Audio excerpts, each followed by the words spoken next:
Hi! இன்னைக்கு white sauce pasta எப்படி செய்கிறதுன்னு பார்க்கலாம் வாங்க. ஒரு கடாயில தேவையான அளவு தண்ணி எடுத்துக்கோங்க. அதில் கொஞ்சமாக உப்பு, ஆயில் அப்புறம் பாஸ்தா சேர்த்து அதை நல்லா பாயில் பண்ணி எடுத்து வச்சுக்கோங்க.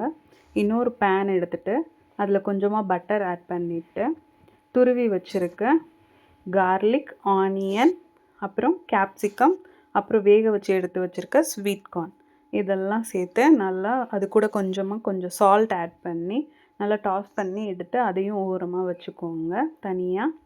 அதுக்கப்புறம் அதே கடாயில்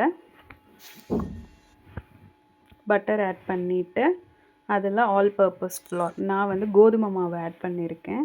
ஆட் பண்ணிவிட்டு கொஞ்சம் வதக்கி விட்டுட்டு அதுலேயே கொஞ்சம் பால் ஆட் பண்ணி கொஞ்சம் கட்டி விழுகாமல் நல்லா கிளறி எடுத்துக்கோங்க. அது கூட நம்ம டாஸ் பண்ணி வச்சுருக்க வெஜிடபிள்ஸ் ஆட் பண்ணி அப்புறம் பாயில் பண்ணி வச்சுருக்க பாஸ்தாவும் சேர்த்துட்டு ஒரு நல்ல கிளறி எடுத்துக்கோங்க.